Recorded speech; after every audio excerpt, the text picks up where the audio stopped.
शरद पवार साहेबांनी काल जे वक्तव्य केलं ते अत्यंत विचारपूर्वक केलेलं वक्तव्य आहे. शरद पवार हे काय संजय राऊत सारखे तीनपाट नेते आहेत, तर ते शरद पवार हे नॅशनल लीडर आहेत आणि त्यांनी जाणीवपूर्वक केलेलं हे विधान आहे. त्यांना माहिती की काँग्रेस त्यांच्याबरोबर नाही आहे, राष्ट्रवादीमध्ये सुद्धा काही अलबेल नाही आणि उद्धव ठाकरे साहेबांचा जो गट आहे त्या गटामध्ये कोण कुणाला विचारत सुद्धा नाही, हे वस्तुस्थिती आहे. मग उद्या जर निवडणुकीला समोरच जायचं आहे तर हे तीन पक्ष एकत्र येणं शक्य नाही हे शरद पवार साहेबांनी जाणून घेतलेलं आहे. म्हणून त्यांनी अत्यंत मोठं आणि सूचक विधान केलेलं आहे की येणाऱ्या निवडणुकीमध्ये आमची आघाडी राहण्याची शक्यता कमी आहे. आणि त्यापूर्वीसुद्धा तुम्हाला सांगतो की उद्धव साहेबसुद्धा एका ठिकाणी असं स्टेटमेंट त्यांनी केलं की कदाचित येणारी निवडणूक आम्हाला स्वतःला एकट्याला लढावी लागेल. या दोघाही नेत्यांची जर स्टेटमेंट पाहिली तर आघाडी ही राहणार नाही हे निश्चित झालेलं आहे. पण ज्या पद्धतीने अजित पवारांच्या काही दिवसांची वक्तव्य असतील त्यानंतरून त्यांनी विचारलेला सवाल असेल कोण संजय राऊत, त्यानंतर आता कालचं शरद पवारांचं का एकत्र तुमच्याबरोबर अजित पवार या राष्ट्रवादीतले काही नेते संपर्कात आहेत का? नाही, संपर्कात आहे असं म्हणता येणार नाही, परंतु जर अजित पवार साहेबांकडे जर पाहिलं तर काम करणारा नेता त्याला स्पेस दिल्या जात नाही.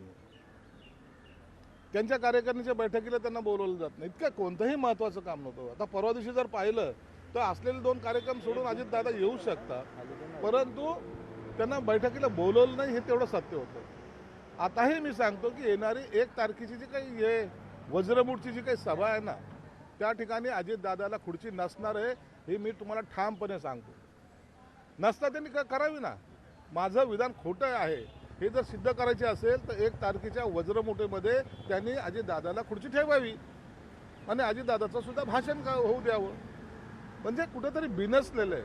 आणि हे सगळं याला शकुनी मामाच्या रोलमध्ये तो संजय राऊत नावाचा प्राणी, जो वेडा झालेला प्राणी आहे, तो ह्याला खतपाणी घालतोय. कोणतंही घर, मग ते उद्धव ठाकरे साहेबांचं घर असो की पवार साहेबांचं घर असो, कुठेही शांतता नांदायला नको ही त्याची भूमिका आहे. त्यामुळं या राजकारणामध्ये असे किडे जोपर्यंत बाजूला सरला जात नाही तोपर्यंत योग्य दिशा मिळणार नाही.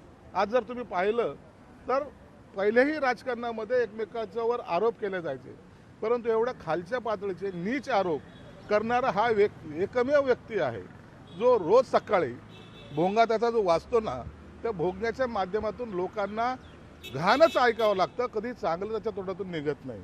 महाविकास आघाडीची भीती वाटते म्हणून वज्रमुठीला तडे गेले आहेत, अशा प्रकारचे जे वल्गना आहेत त्या सत्ताधाऱ्यांकडनं केल्या जात आहेत असं देखील ते म्हणतायत. आम्हाला कसली भीती आली होती त्यांची? आम्हाला भीती कसली आहे? अहो, नाना पटोले यांच्या विरोधात बोलतात, पवार साहेबांच्या विरोधात बोलतात, कधी संजय राऊतच्या विरोधात बोलतात, कधी अजितदादा संजय राऊतच्या विरोधात बोलतात.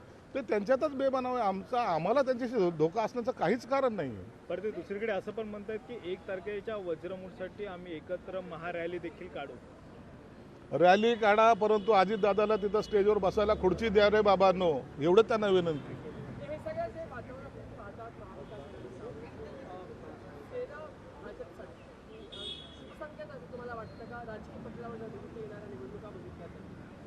शुभसंकेत नाही, त्यांना त्यांचा पराभव नजरेला येतो. आम्ही मजबूतीने चाललेलो आहोत, मजबूतीने आमचं राज्य चाललेलं आहे, मजबूतीने प्रत्येक प्रश्न सोडायचा आम्ही प्रयत्न करतोय. आणि जर ही स्पीड जर राहिली तर त्यांना माहिती आहे की येणाऱ्या 2024 निवडणूक ही त्यांना महागात पडणारी, म्हणून त्यांचा हा आटापिटा चालू आहे. आम्ही मागे सांगितलेलं आहे की शिवसेना भाजप विचारांशी जर त्यांची सहमती असेल त्यांनी यावं, त्यांचं आम्ही स्वागत करू. नाही, कसली घुसपट होते. सर एक बार हिंदी में बता दीजिए. आज सामनामध्ये पण घेऊन आलेला आहे, याच्यामध्ये सांगण्यात आलेलं आहे की आता सुप्रीम कोर्टाचा निर्णय झालेला आहे, फक्त सही होणं बाकी आहे आणि तो महाविकास आघाडी पुढे सरकार बनवेल असं त्यांचं म्हणणं आहे. सामनाच्या पेपरमध्ये तर तुमचं काय मत आहे? सामनामध्ये कोण लिहितंय? तो संजय राऊत, तो येडा का सुप्रीम कोर्टच्या जजनी त्याला सांगितलंय? काही बावळटासारखं स्टेटमेंट देणे संजय राऊतचा धंदा झालेला आहे. त्याचा TRP तुमच्या लोकांमुळे वाढतो ना, त्याच्यामुळे असे स्टेटमेंट देतो. का सुप्रीम कोर्टच्या जजनी सांगितलंय का?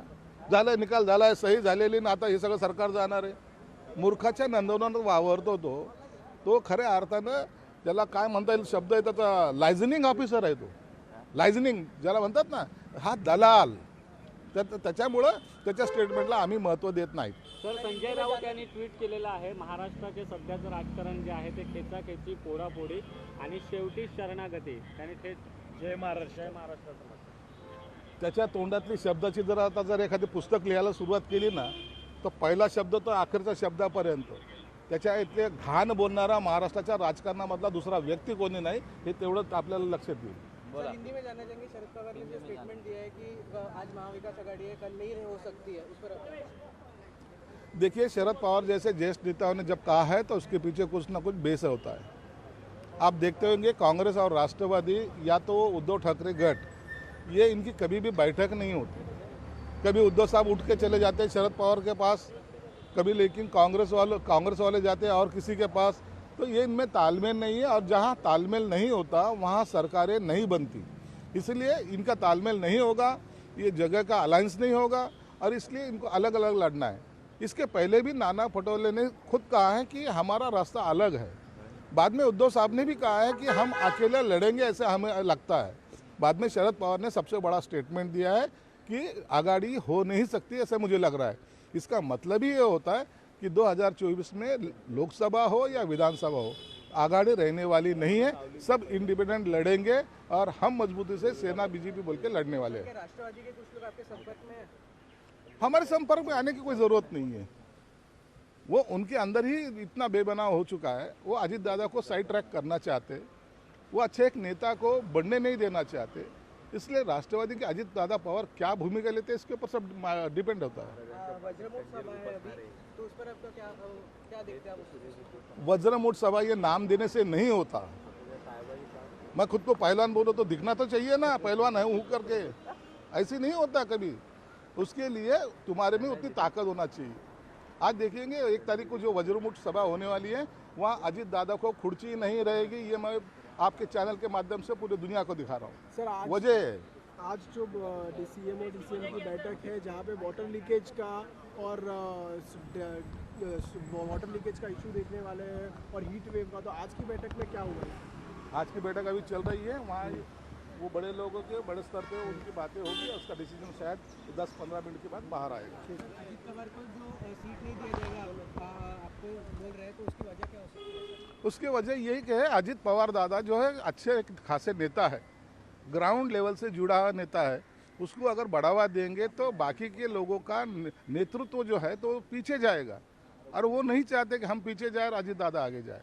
जैसे शरद पवार ने कहा है, पर संजय राउत ये बोल रहे हैं कि 2024 में हम लड़ेंगे, महाविकास आघाड़ी साथ में ही लड़ेगा.